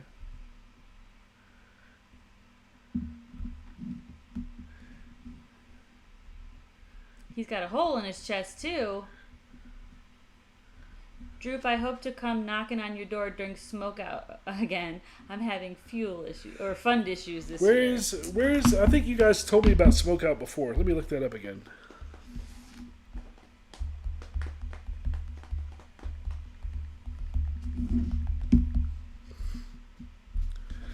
The original Chopper Party.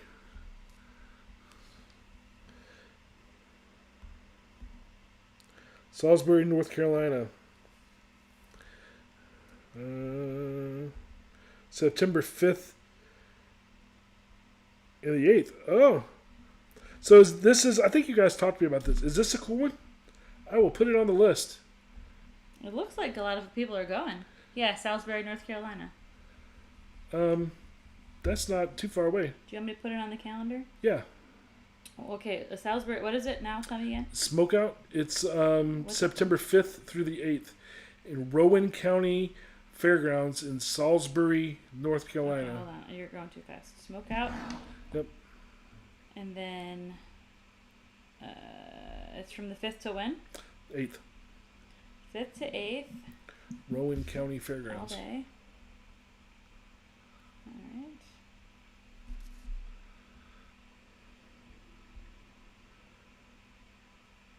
All right. Looks like they have some cool biker games.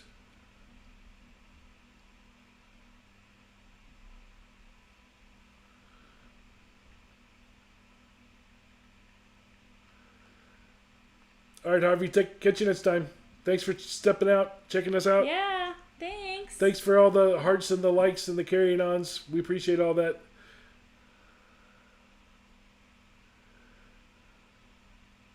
I'm putting stuff on a calendar, so bye. So which days do you guys go? Do you go the whole weekend? Do you camp out? What's the deal? What's going on? That's the same weekend as Thunder and Smokies, which you probably better to go to something different. Yes, I agree. It can't be that far away. How far away is Salisbury? I don't know. I can pull it up on the map. Hold on. So what day do you guys camp there? What's the deal? What's going on? 3 hours and 45 minutes. That's an easy ride. Droop, I am Evil Rick, but expenses are just not falling into place yet. And I'm not going to say we won't be there, but just not sure yet. So it must be close to Charlotte. Yeah, Tiger says it's a blast. There's a Hampton Inn there, Courtyard Marriott.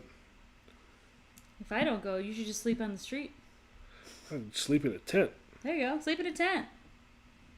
You can snore all you want. Yeah, there's lots of campgrounds there, it looks like. Don't be a dick. So yeah, if I might try to go to that, guys. Especially if y'all are going to be there. So keep in touch and let me know. I know you talked about whether Monkey you're going to goes there every year. Oh, does he? Yeah. Droop says Tiger and I went for one day last year. It was a Saturday, but I want to be there the entire time this year in tent camp. Yep. Rick says if I get to go, it'll be my first time. I plan to get there as early as I can and stay as long as I can. I want to get a room for Friday night. I have the whole credit card. You should just Airbnb a whole bunch of this guy's together. You know, that's probably true. We could do that. Rent a cabin, rent a house, rent a castle. Okay, if you're renting a castle, I might come. Hampton Inn. I've got one of those loyalty things with them, and I got free nights to stay, so I might do that. Chris says it's one of the best builder shows, not Sportster hipster either. Professional Monkey has built another chopper. He's got a chopper in it. Yep. I tried to meet up with him in Leesburg, and we didn't cross paths. I don't know if he ever left his RV.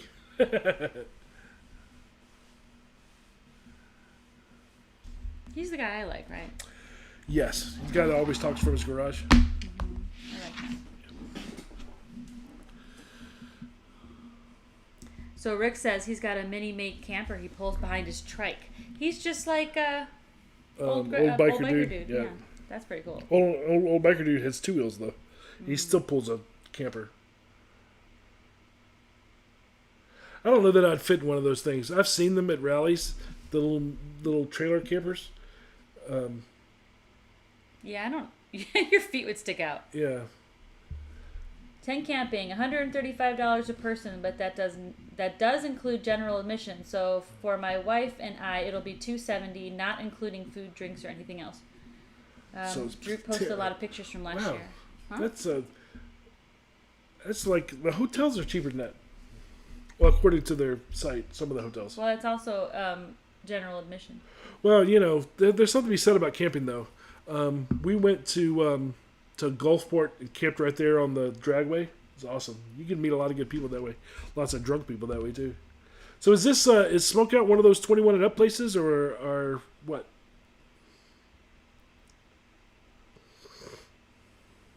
Drew posted a lot of pictures of last year's, in case you want to see it. All right, cool. That also includes the concerts that cost. Yes, 21. 21 and up, yep. Yeah. The concerts, I assume they're local folks? This may be a bigger deal than I think, but I haven't heard of it, so separate from y'all. Yeah, local bands. Cool.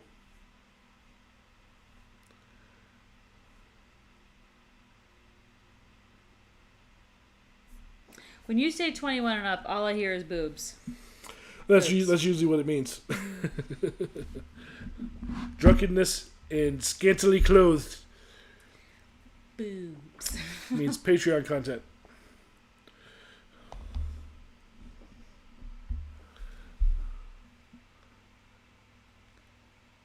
I think Texas Hippie Coalition is playing this year. It gets X-rated after midnight. The wet T-shirt contests start as T-shirts, but end up being no clothes. That sounds about right. What? That sounds about right. Slippery bitches.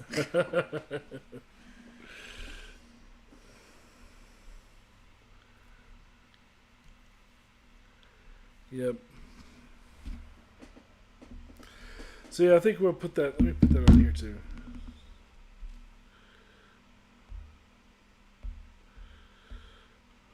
September. That was the 8th, right? 5th through the 8th, yes. Lots of vendors as well, they said. Well, that's good. We went to the Alabama one, and that was 21 and up, and it did not have a lot of vendors. It had a lot of boobs, but not a lot of vendors. It was rain and cold and carrying on, too. THC is playing. Yeah, it's the Hippie Coalition. Oh, okay. The Texas Hippie Coalition. Yeah. THC. That's funny. I see what you did there.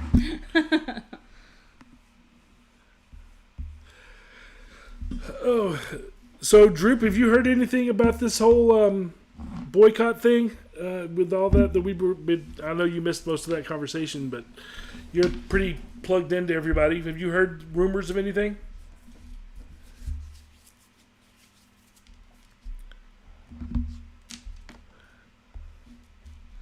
Tell you what, you want to rile up some people who post stuff like that on TikTok. Yeah, TikTok is full of keyboard warriors.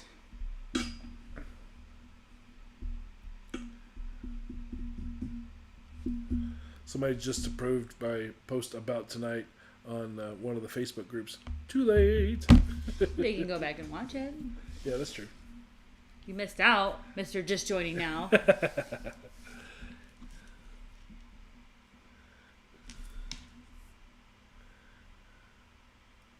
Twiddling my hair like a blonde girl does.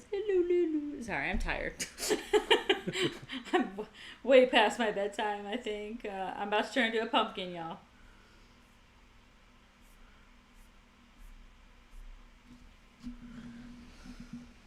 Alright, Rick says, I've heard a few say they won't buy a new bike, but who knows what they'll say if they break down. That's true. True.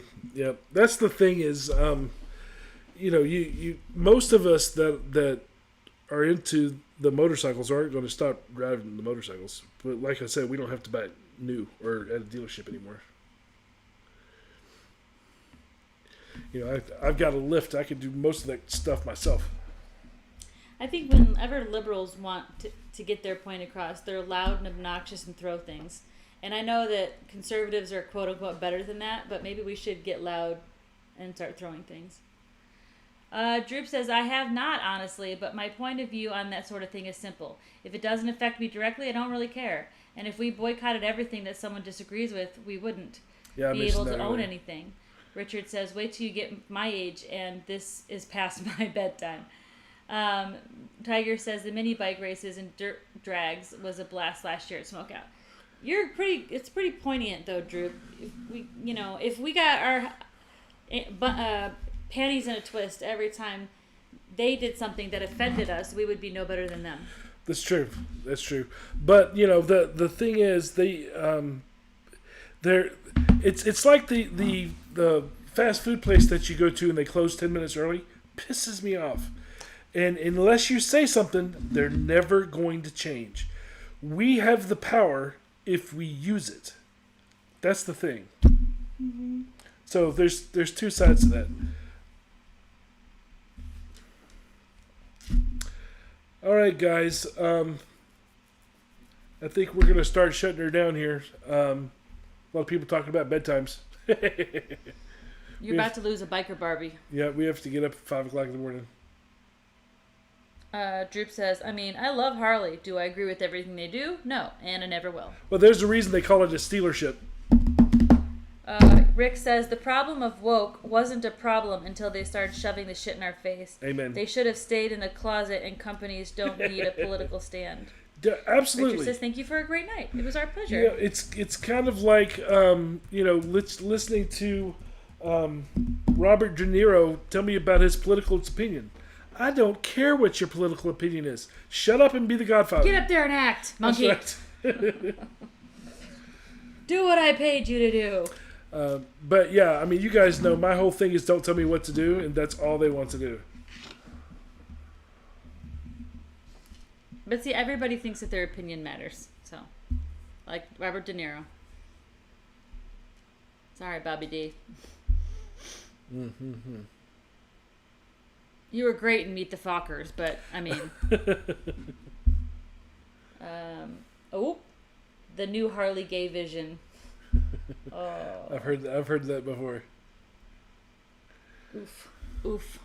Maybe this will just be a blip in the history, just like AMF. Guys, I was at, I'll talk about this in the episode when it comes up, but we were at Harley Homecoming, and I went and I toured the old factory building.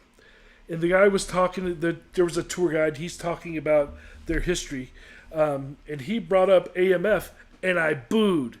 And he did not react to it the way that most bikers actually react to it. He did not like this. He did not. He has been indoctrinated to thinking that AMF was a good thing. Those of us that remember AMF know that's when the bike started to suck. So it's very interesting. Kind of took me off guard that it took him off guard. And I was like, some asshole booed. And he was like, that was me. And I'm like, that was you? So all we need is a motorboat made by Harley Davidson. Yeah.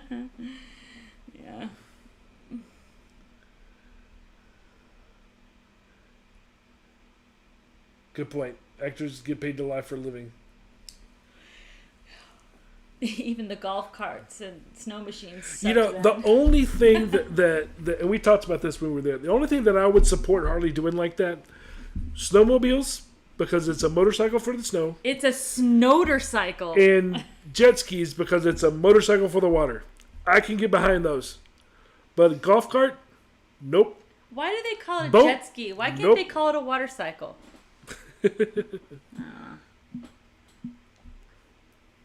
Yep, the golf cart years. That's right. All of that stuff prominently displayed in the museum. You know, did you know that the golf cart could be sold in 3 or 4 wheels, which is basically a car?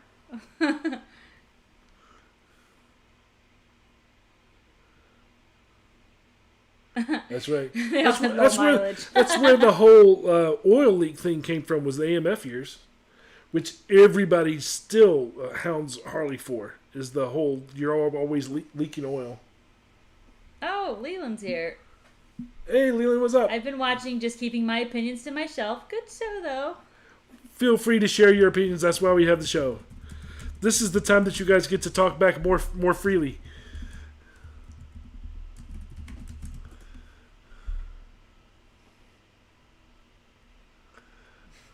Leland's like, I have an unpopular opinion. I'm going to keep it to myself. I don't feel like getting ganged up on. I'm usually the one that has the unpopular opinion all the time. I'm a center of the road kind of gal. Drives him nuts. He only drives on the right side of the road, you know. Let's see. Chris said they did the shovel to the Evo. Thank God AMF did that. Droop says, yeah, we are adults here. We can have different opinions and still like each other. Absolutely. Yep. I am moderating the chat. I will not tolerate people being ugly and awful to each other. And I never have an issue with it. Because you guys are all so awesome to each other. Tommy Brown, just found your channel this week. Loving it. We love you! Oh, appreciate it. Appreciate it. Hi, Tommy. Oop. I'm so tired. I cannot type. Opinions are like assholes. Everyone's got one. That's right. Yes. Tommy is loving it. I appreciate that. Yeah. We got lots of content for you, Tommy. Lots and lots. I am backed up with content. Wow. I'm pretty sure there's like a over-the-counter solution for that. Let's see. Yes, they all stand. Opinions are like assholes. Everyone has them. And Droop says, and they all stink. Yep. Yeah. Evil Rick says, hi, Lee, Tommy. Don't you mean Tommy Lee? No, see, I'm so tired right now. I need to stop talking.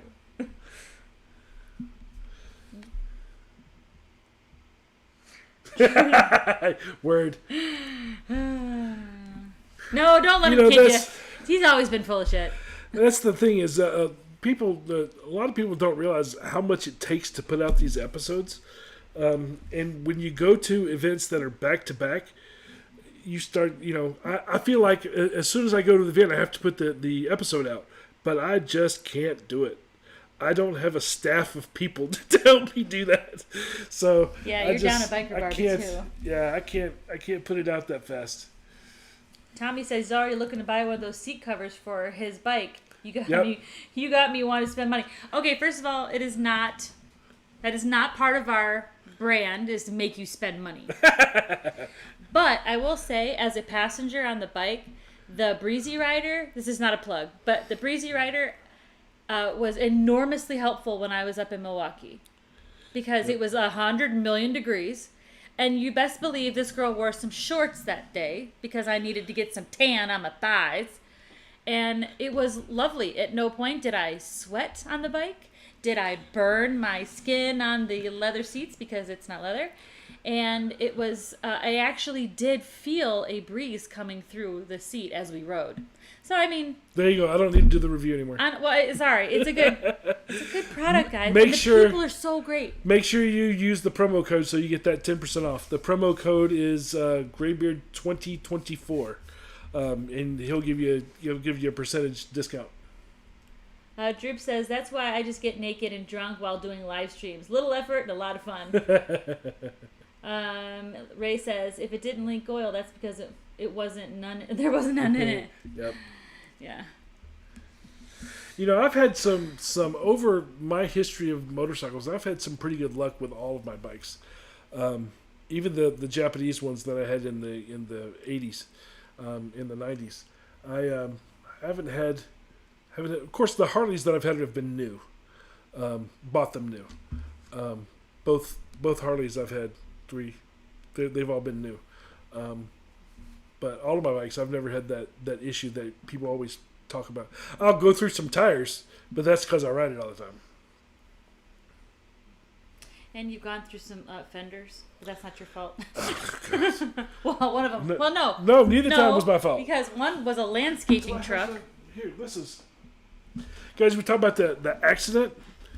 This is the hook that broke off my strap that made Alchemy lay down in the back of my trailer. Look at that. It just Right snapped. in the middle. It's a metal part, not even the strap part. The strap is just snapped right Okay, there. in the strap's defense, it was definitely weighted to like 500 pounds. Yep. Our bike is twice that. So yeah, we got bigger straps. We also this y'all finding out things that are going to be in episodes, but we had blew out a tire on the trailer going up to Chicago, and so we got bigger, heavier duty tires on the trailer this weekend too. So as they break, we just get bigger and better.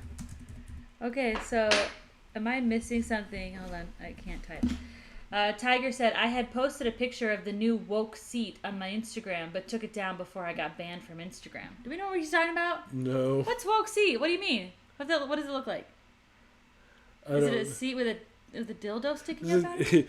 Is it kind I'm of... trying to think what it would be. Does it look like Kamala Harris's face? It reminds me of that Motley Crue joke about turning a bar stool upside down. Oof. Oof. Let's see. Droop says, I haven't seen it, but I'm sure it's hilarious. Tiger says, I'll send it to you.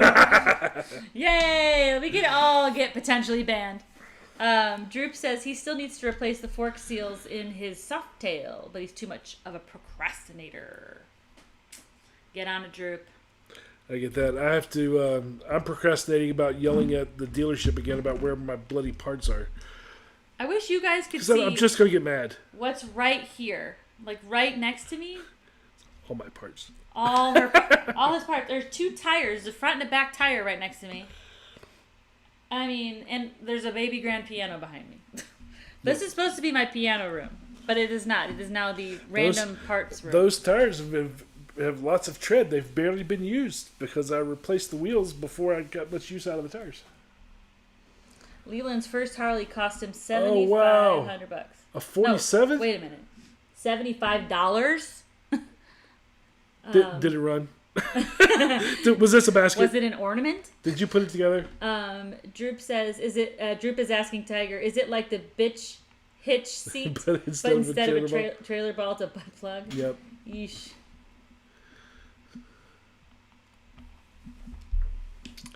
Yeesh.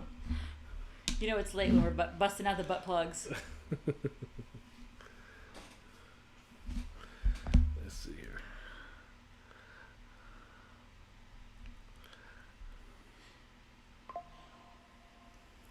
All right, here we go. Oh, you just got the picture. I think Maybe. it's coming. No? Oh. Oh, yeah, bitch. Yeah. That's exactly what it is. It's called bitch hitch. That's where you sit. So is that supposed to be a bad thing? Sorry.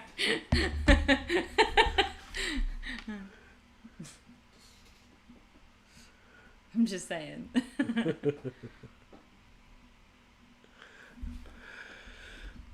All right, guys. Well, I think we're going to shut her down. We have to get up super early in the morning. So thanks for hanging out. We appreciate y'all as always. And feel free, again, share the channel with other people. Help us to grow. That's my go to bed. Time's up. Sorry, I gotta go. So we appreciate you guys, and stay tuned, and I'll keep putting stuff out. Good night, Tommy. Good night, everybody.